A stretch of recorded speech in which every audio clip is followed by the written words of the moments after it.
Joining us today is Alisha Simpkins. She is a top producing realtor, mom of three, investor, and author in the editing phase. So with that said, Alisha, welcome to Young, Broke, and Building. Thank you for having me. So, when you first started your real estate career, how old were you? I was 24 years old. So you're just like us. I was just like you guys, just a few years ago. Yeah. Incredible. Yeah. When did you make your first million? That was probably 4 or 5 years ago. Amazing. And how do you think you got to where you got? I always tell people that what's the short, I would say my one-liner, which is probably 4 liners, is I was willing to do things that other people weren't willing to do. I stayed consistent. I showed up every single day, and I treated my business like a business, even when I didn't know what I was doing. Mm-hmm. Wow. And so going back to doing things that you didn't want to do and showing up, what do you remember about your first deal? I remember I was actually driving around in the neighborhood I was living in, and I got the call that the offer was accepted, and I because I was like, how do people act? They don't scream, right? At least while you're on the phone with the agent. And so I was like, okay, thank you so much. This is going to be a smooth escrow. And then I hung up, and I literally slammed on the brakes in the neighborhood right around the corner. It was on Caribou Court, and I screamed as loud as I could and started crying because I grew up really poor, and sometimes our commission checks are large, mm-hmm. and I've never had experienced that type of money before. And I just remember the feeling, the overwhelming sensation of I've arrived, even though I hadn't. One deal, you know, is nothing. I did but it. I'm done. I'm done. I can retire. Retire. Yeah. Okay, what's something you used to believe about real estate that you've completely changed your mind about? So I used to believe this, then I stopped believing this, and now I believe it again. I believe that real estate could give you freedom, and when I say that, I had a son very young when I got in the business, and being involved in his life was the most important thing to me.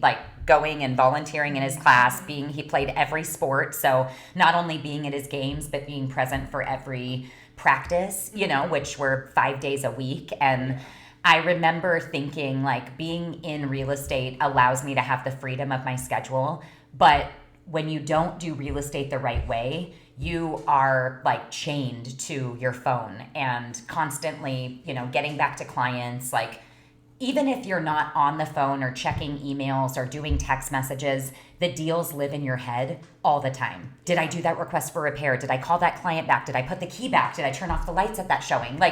Everything, can just eat at you, and can be extremely overwhelming. Yeah. And so then I realized, quickly in the business, this isn't a business that you necessarily have freedom, because while other people have an 8 to 5 job or whatever, they get to leave at 5 and don't think about work, and they don't have to go back until the next time they're on call or whatever, it is. But with our job, it doesn't really end. Yeah. And I did have to learn the hard way through, experiencing hardship with my family and realizing that I wasn't really putting them first, even though in my mind I kept telling myself close more deals and you could, do this with them or buy them this or, whatever. But I had to really have a breakdown in order to have a breakthrough to go, no, I really am in control of my schedule. If I don't call someone back at 7:00 p.m., it's going to be okay.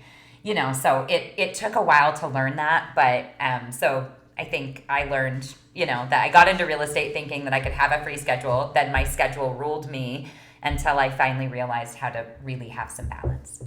And I think I've realized that too, just the short period of time that I've been in real estate, and because you got me into it, is I really did think I would have free time all the time. But now actually being in the office all the time and seeing other agents and doing things at home, you really don't, your mind never stops. Yeah. In that sense, which is really crazy, because before I was in doing it, I was oh yeah, I'll be in the office and then I'll go home, and then what am I gonna do this weekend? It's like, no, like, and then you continue to work on the weekends, whether Mm-hmm. it's like showing houses or even like just getting back to people. Yeah, But previewing homes, like going to an open just house like or little things that yeah. like it's all included, but it's never really thought of. Yes.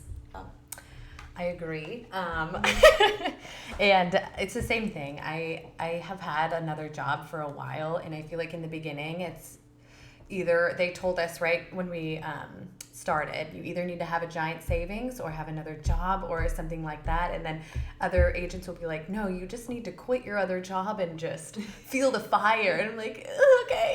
Yeah, it's uncomfortable. And it is uncomfortable, and but it's true. Like Yeah. sometimes that's really what you have to do. Well, So- we're commission based, which Yeah, means like we don't get paid yeah. if we don't put the work in. Yeah. And that can really, That's scary. you know, this job is not for most people. I think 5% of the world population could probably take a commission only job because there's times that we could work our butt off for 3 months and not get paid, you know, so. Because I've realized too, because from the outside I've noticed a lot of people will think that we just literally open doors, show houses, it's super glamorous, a and then pretty we job, make yes. so much money. Yes. And obviously it's not the case No. at all. No, it's not.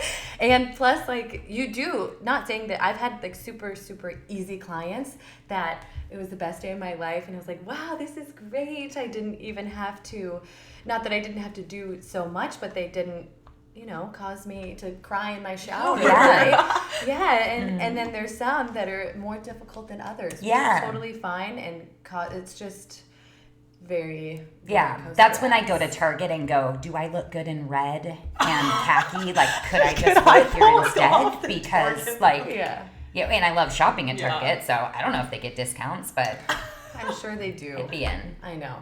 What's a decision that you made early on in your career that really scared you but paid off and was worth it?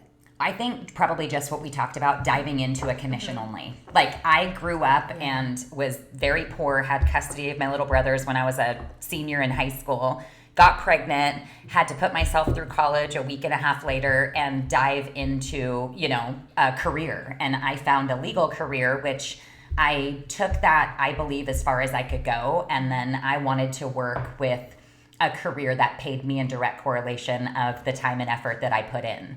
And I found real estate just randomly, you know, and dove into it. But I think having a commission based, only, you know, based career is you have to believe in yourself. Yeah. You know, there's no, like, I love when it rains, but I also hate when it rains because I'm like, movie and blanket, but you can't, right? Like, you still have to treat this like a business, which could be really hard. Or it's 110 degrees, and how many times did I call you guys over the summer and be like, do you want to just come to my pool? Like, you know, this career allows us to choose something else very easily because no one is going, where were you today? Unless it's me and you're my accountability partner and I'm like, did you make it to the office today? Yeah. But, you know, for the most part, like, you are in charge of your own schedule and you're your own boss, which is very freeing and also very scary if you're not an It accountable can be really person. hard.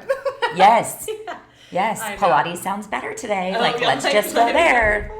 So Sometimes a lot I of know. things sound better, but most things. Yes. Yeah. So, what would you say as a new agent, to like focus on that like doesn't matter like long term? Like, put yourself back in like our shoes. Like, what were you really focused on in the beginning that you can't even like probably think about doing now?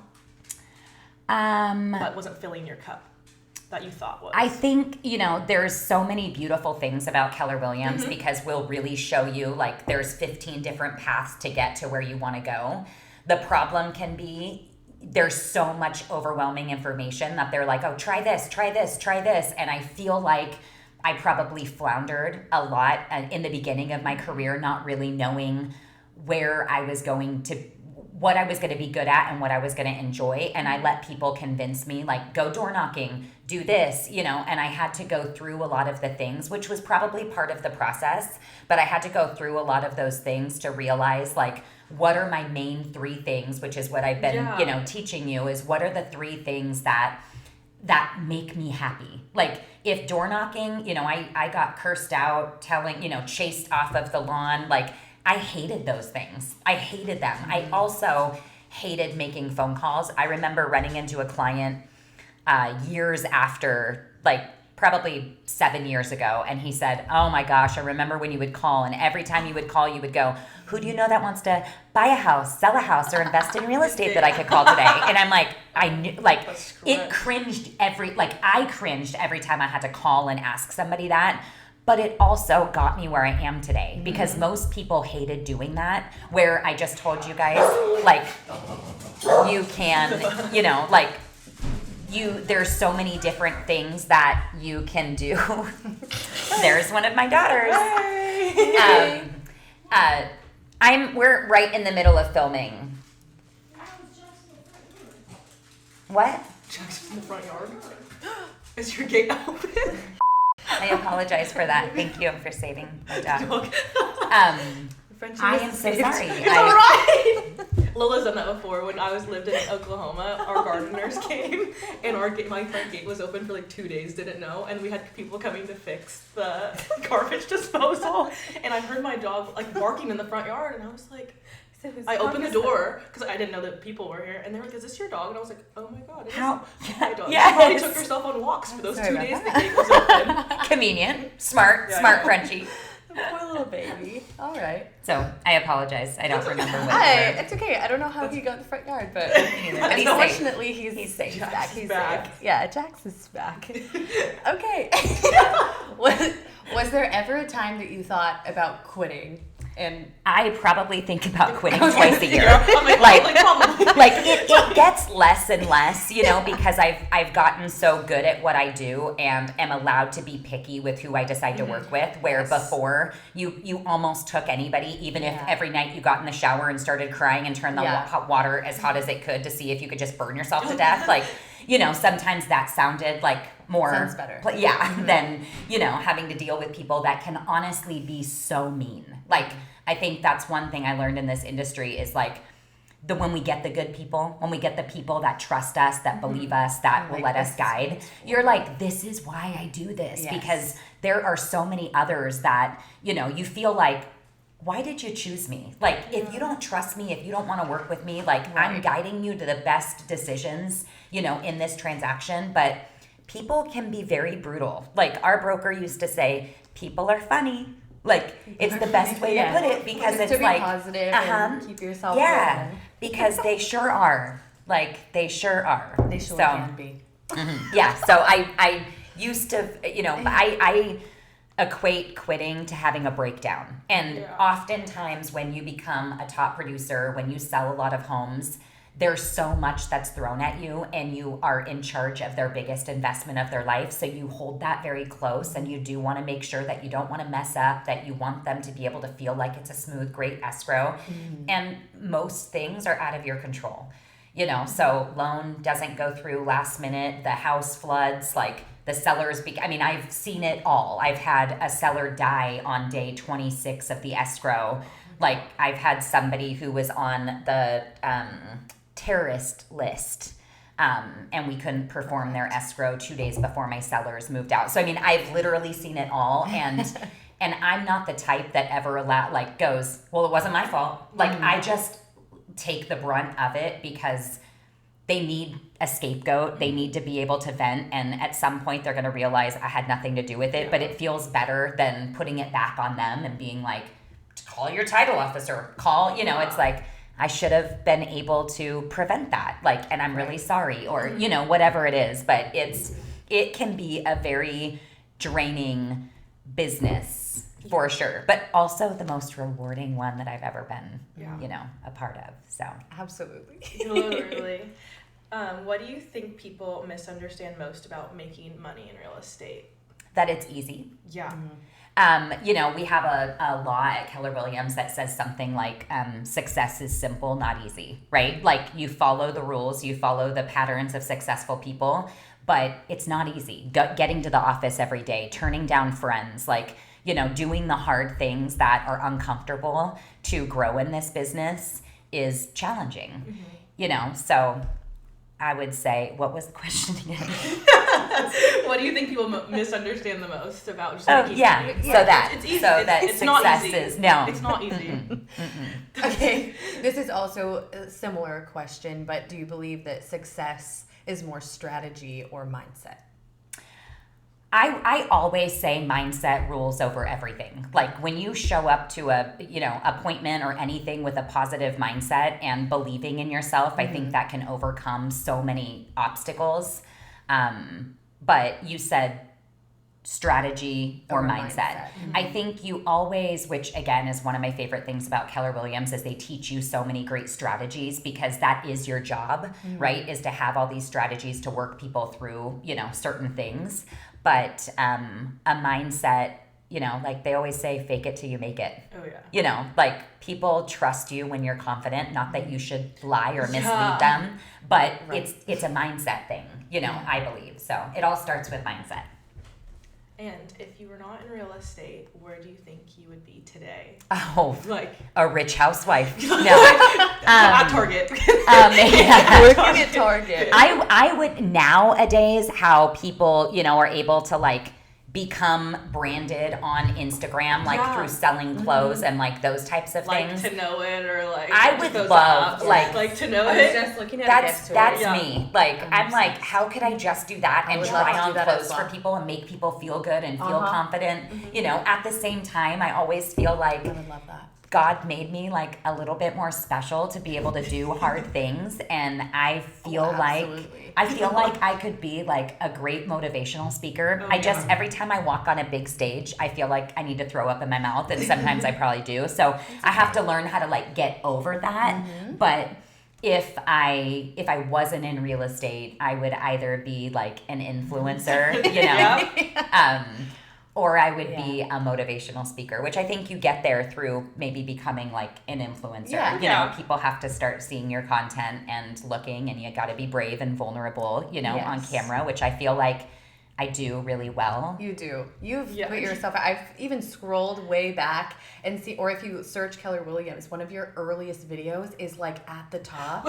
So embarrassing. I don't watch. I don't even watch my videos now because I'm so like self-critical of myself. Right. That I'll look and I'll be like, I had a double chin, or why do I always say and I don't realize like we all have like this word or so I mean, this is our second episode, and after watching our first one, there was a list of 1,000 things that I could say, mannerisms, how I say things, how I'm moving around so much, and all these things, and it was horrible. It was a grueling But we process. all have to start somewhere. Yeah, and the sad thing is most people let's just don't get start out there. right. That's what they're so I nervous. told you. they're so nervous about how they're Yeah. going to show up, what they're going to look like, what they're going to say, they that they never let even that start. prevent them from taking the move. So Yes. So it's okay. We put it out there, and we know that they're cringe, but we're gonna do it anyway. yes, I know. they're only going to get better. Yeah. I know you are also the queen of personal habits, and you have little morning rituals and things like that. So what personal habits have you have had the biggest growth in? Excuse me. Okay. What personal habits have had? You got it. I believe Take in you. 3. I believe in you. I can read. I promise I can read. What personal habits have had the biggest impact on your career growth? Showing up. Honestly, I know it sounds like elementary and like, okay, but so many people when you come into our office, and it's been like this for, 8 years, they're gone. They're somewhere else. And I always say, have your days off, like for sure. And a lot of people do work weekends. So, the fact that they may not be there for certain days of the week is okay. But I get there. I try to get there by 8 a.m. every morning. Sometimes it's 8:30 in the morning, by the time I'm done making my breakfast here and doing all my things that fill my personal cup. But I would just say showing up. Like, you're not going to go to the office and just really, hopefully not, scroll on Instagram. Like, you're going to be like, now I'm here. Like, I'm going to do the things I have to do. I'm going to talk to agents, shadow the agents, ask them questions, like figure out what their biggest successes were or failures were, and, go with people on tour, like look at the houses. I mean, there's so many things to do when you just become present. But when you're sitting here at home and you've got your pajamas on and you're returning texts, it's just not the same. So It's not it at would be all. showing up. Thanks for hanging out with us. If you enjoyed today's episode, make sure to follow us. If you want to hear more about Alisha's upcoming book, be sure to listen to the full version on Spotify.